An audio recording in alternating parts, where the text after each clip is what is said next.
இனிய அன்னையார் நம் ஒவ்வொருவரின் தலைக்கு மேலே செயல்படும் அன்னையாரது ஆற்றலுடன் ஒருவர் தூய்மையுடனும் நேர்மையுடனும் தொடர்பு கொள்ள வேண்டியதன் அவசியத்தை கூறுகிறார்.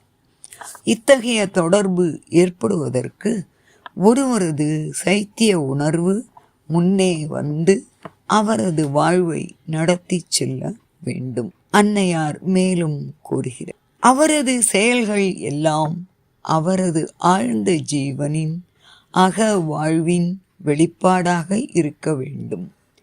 அப்பொழுது என்னுடைய ஒளி மேலிருந்து ஊடுருவி அவரது சைத்தியத்துடன் தொடர்பு கொண்டு அவருடைய உணர்வில் முற்றிலும் சிறப்பான ஒரு தீவிர மாற்றத்தை கொண்டு வரும்.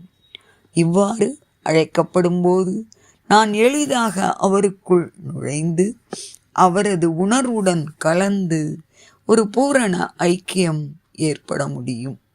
அதற்கு பின் அவர் எந்த விஷயத்தையும் தானே செய்வதாக இல்லாமல் அனைத்தையும் அவருக்காக நானே செய்வேன். இத்தருணத்துக்காகத்தான் நான் பொறுமையுடன் காத்திருக்கிறேன்.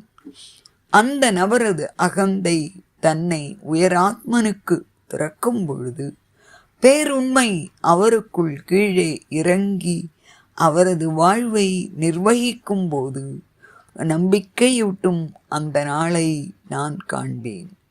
இவ்வாறு நான் ஒவ்வொருவரின் உள்ளேயும் அதே சமயம் மேலேயும் இருக்கிறேன்.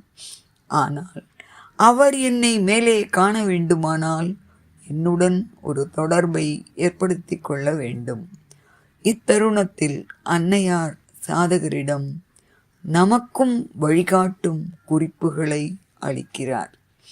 தைரியமாயிரு, தீர்மானத்துடன் மீண்டும் துவங்கு, எதுவும் உன்னை தாமதப்படுத்தாது, உனக்கு உதவ நான் உன்னுடனேயே இருக்கிறேன். என் குழந்தாய், முன்னேறிச் செல், இந்த சந்தர்ப்பத்தை நழுவ விடாதே.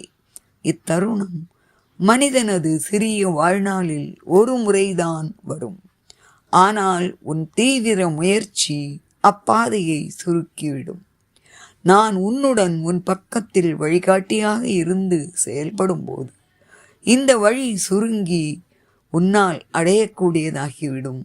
அப்பகுதிகளை நோக்கி முன்னேறு. நீ அங்கு என்னை வயதை கடந்த ஒரு உடலில், ஒளிமிக்க உடலில் காண்பாய்.